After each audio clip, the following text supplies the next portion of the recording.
Some sentences take away freedom, others take away the future. In the United States, prison sentencing is often discussed in terms of years, 10 years, 20 years, life. But what is rarely explained is that time is only part of the punishment. The destination, the specific prison where a sentence is served, can matter far more than the length written on paper. Because in some American prisons, the system does not expect rehabilitation, it expects survival. And in some cases, it quietly expects an ending. These are not facilities hidden outside the law. They are authorized, funded, and operating within the boundaries of the American justice system. From the outside, they resemble any other high-security prison: concrete walls, razor wire, armed towers, controlled entrances. But inside, the rules change. In these prisons, the sentence begins immediately, not with violence, but with control. Movement is restricted from the first day. Communication is limited. Personal space disappears. The environment itself is designed to dominate attention, behavior, and thought. The walls are thick, often poured concrete, built to absorb sound. Corridors stretch long and narrow, creating visual pressure and eliminating any sense of openness. Doors close with mechanical finality, sealing individuals into spaces measured not for comfort, but for compliance. The design is intentional. These prisons operate on a philosophy that views unpredictability as the greatest threat. Human interaction is unpredictable. Emotion is unpredictable. Choice is unpredictable. So the system minimizes all three. In the worst prisons, routine replaces autonomy entirely. Lights turn on at fixed times. Meals arrive through slots in steel doors. Movement, when permitted, follows rigid schedules enforced without flexibility. Even basic action, standing, sitting, speaking, can be regulated. Over time, the individual adapts not by choice, but by necessity. Silence becomes normal. Stillness becomes expected. Compliance becomes survival. These conditions are not limited to disciplinary punishment. In some facilities, extreme restriction is the default. Prisoners may spend 22 to 24 hours per day alone, not because of misconduct, but because that is how the prison is designed to operate. This is not solitary confinement as a temporary measure. This is isolation as infrastructure. Windows, if present at all, are often narrow or angled to prevent a view of the outside world. Sunlight becomes indirect, filtered, or absent. Artificial lighting replaces natural cycles, erasing the body's internal sense of time. Days begin to lose definition. Weeks blur together. Months pass without markers. Without meaningful human interaction, the mind turns inward. Thoughts loop. Memories replay. Anxiety intensifies. In the absence of stimulation, even small sensations, footsteps in a hallway, a distant door closing, can feel overwhelming. The human brain is not designed for this. Decades of psychological research confirm that prolonged isolation alters perception, emotional regulation, and cognitive function. Concentration weakens. Memory degrades. Emotional responses become extreme or disappear entirely. But in these prisons, deterioration is often treated not as harm but as behavior. Those who struggle to adapt may be labeled disruptive. Requests for help can be interpreted as manipulation. Visible distress may result in further restriction rather than relief. The system responds to damage with more control. Oversight in these facilities is limited. Daily operations are largely internal. External inspections, when they occur, focus on procedural compliance rather than lived experience. Reports are written in administrative language that reduces human suffering to statistics.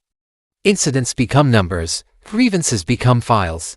Lives become entries in a system. Public awareness remains minimal because these prisons are physically isolated and politically defended. They exist far from urban centers, hidden behind security classifications and bureaucratic distance. What happens inside rarely reaches the public unless it becomes unavoidable through lawsuits, deaths, or rare investigative exposure. Even then, narratives are carefully framed. The language of security replaces the language of harm. In the worst prisons, rehabilitation is not central to the mission. Educational programs are limited or non-existent. Group activities are restricted or eliminated. Opportunities to demonstrate growth or change are rare. The goal is not transformation, it is containment. This creates a system where time passes, but progress does not.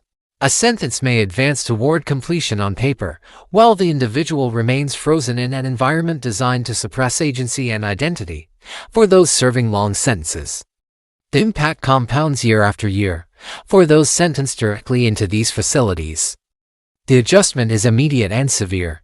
There is no gradual acclimation. There is only compliance or consequence. Family contact is restricted.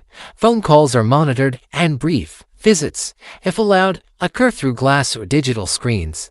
Physical connection is eliminated. Relationships strain under distance and silence outside the walls. Life continues. Children grow older. Parents age. Entire decades pass. Inside, the environment remains unchanged. This separation is not accidental. It reinforces dependence on the institution and weakens external ties that might challenge its authority. In these prisons, the system does not merely punish actions, it reshapes existence, and this is only the beginning.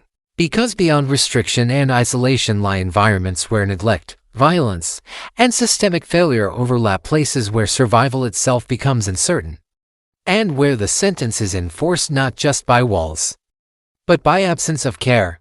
Those prisons are still operating, and they are legal. There is a point in the worst American prisons where punishment quietly shifts into neglect, not suddenly, not officially, but gradually until the absence of care becomes routine. In these facilities, survival is not supported, it is assumed. Medical attention exists on paper. Mental health services are listed in policy, oversight bodies are named in reports. But inside the walls, access to care is filtered through security priorities that consistently outweigh human need. Illness becomes an inconvenience. Mental distress becomes a risk factor. Aging becomes a liability. Healthcare in extreme prisons is reactive, not preventive. Appointments are delayed. Requests are screened. Symptoms must escalate before they are acknowledged. Even then, treatment may be minimal. Pain is tolerated. Decline is normalized. Silence is expected. For those held in long-term isolation or high-security housing, requesting medical attention can require navigating layers of approval. Forms are submitted. Requests are reviewed. Time passes. Meanwhile, conditions worsen. Chronic illnesses go unmanaged. Mobility declines. Vision fades. Dental problems become infections. Mental health crises escalate quietly behind closed doors.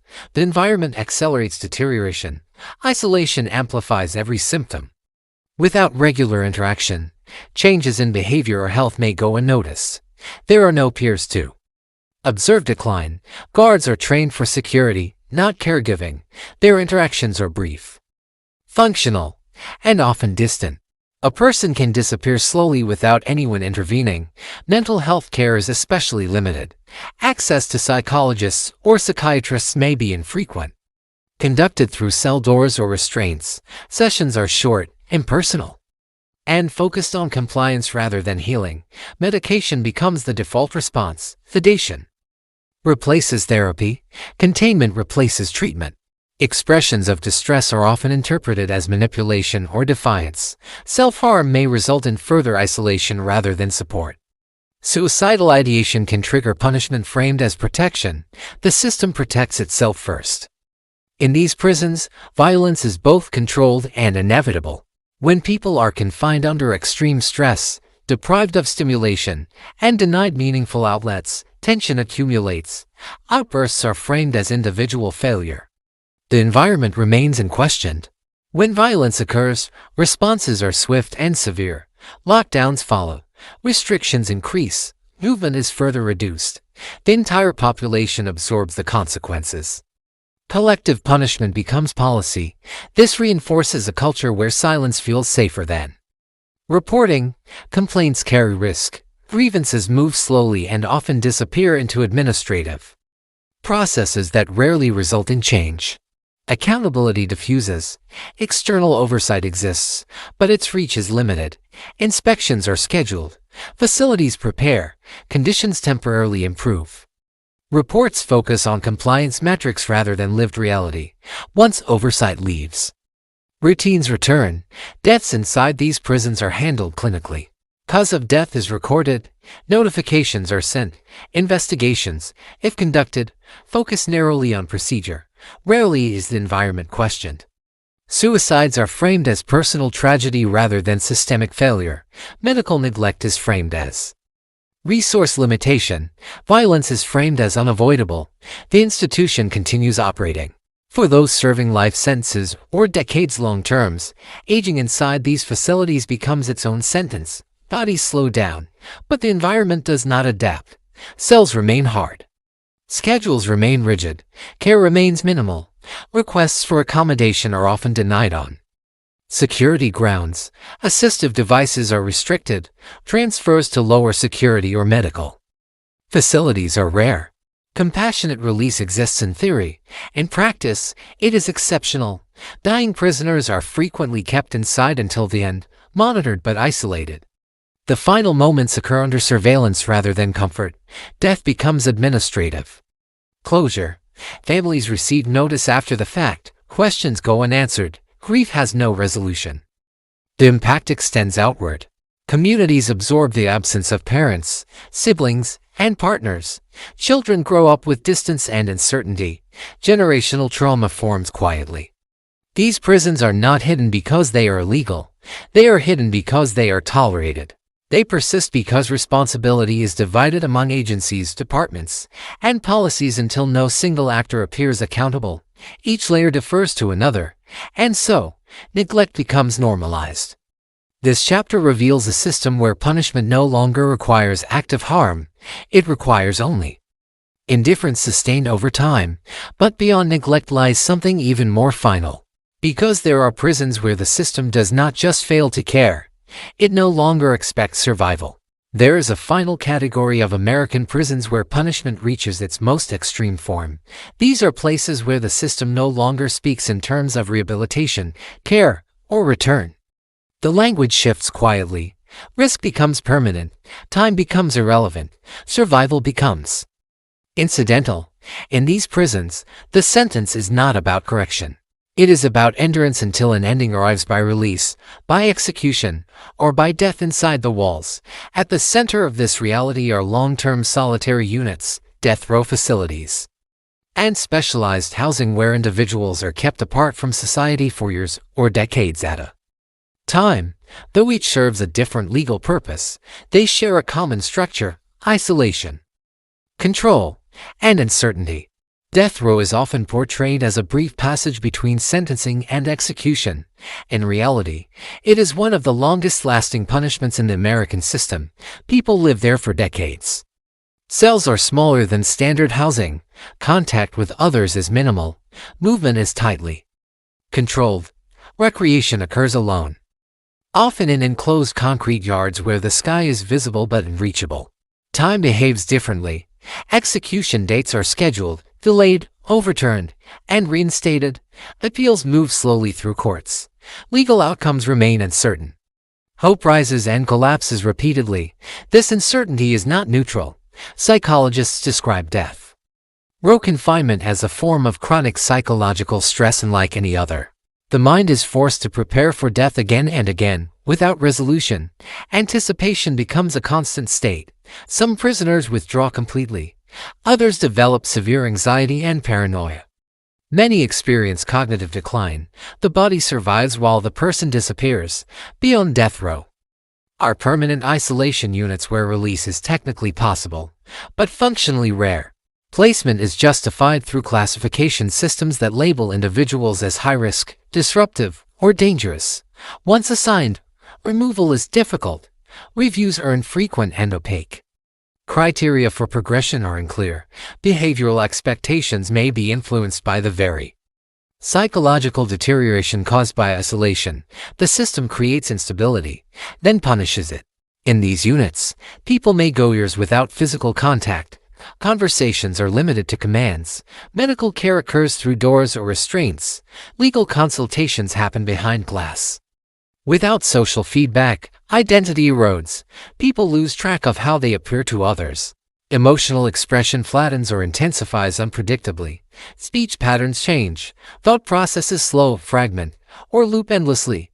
Some report forgetting how to hold conversations. Others lose the ability to read facial expressions. Many experience dissociation. These are not rare outcomes. They are expected consequences of environments designed to eliminate humanity.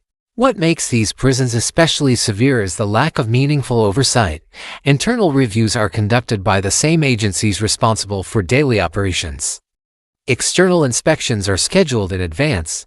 Complaints are filtered through administrative processes designed to limit liability. Transparency does not exist. When deaths occur by suicide, medical neglect, or violence, they are framed as isolated incidents rather than systemic failures. Investigations focus on procedure, not conditions. The institution survives scrutiny. The environment remains unchanged. For those serving life sentences without parole, these prisons become permanent worlds. There is no incentive to rehabilitate, no expectation of return. Aging occurs inside cells designed for control, not care. Mobility declines. Chronic illness increases. Mental health collapses. Assistive devices may be restricted. Transfers to medical facilities are rare. Requests for accommodation are often denied on security grounds. Compassionate release exists in policy. In practice, it is exceptional. Terminally ill prisoners are frequently kept confined until death. The final moments occur under surveillance rather than comfort. Pain is managed minimally. Human presence is limited. Death is processed administratively. Another number removed from the population count. Families receive notice after the fact. Questions go unanswered. Grief has no resolution. Children grow up knowing absence rather than explanation. The impact spreads outward. Communities absorb the loss, the trauma, and the economic strain. Generational damage forms quietly, carried by those who never entered the prison themselves. These prisons persist because they are politically convenient. They operate far from public view, geographically isolated, and bureaucratically shielded. The people inside lack platforms, credibility, or sympathy in the public imagination. Suffering becomes invisible. When reform is proposed, it is framed as a threat to security. When conditions are criticized, responsibility is deflected across agencies, policies, and decades of precedent. Accountability dissolves, and so, nothing changes. The existence of these prisons forces a final question about sentencing itself. What is the purpose of punishment? If incarceration permanently destroys a person's ability to function, connect, or exist meaningfully, what has been accomplished? Deterrence fails. Rehabilitation is abandoned. Public safety is not improved. What remains is punishment for its own sake. And punishment without purpose becomes cruelty. The worst prisons in America are not defined by their architecture alone. They are defined by intent. Intent to isolate. Intent to neglect. Intent to endure suffering rather than resolve it. For those sentenced into these places, freedom is no longer the opposite of prison. It becomes an abstract idea, something remembered rather than expected. And for many, the sentence does not end with release, execution, or death. It ends only when the system decides it has taken enough.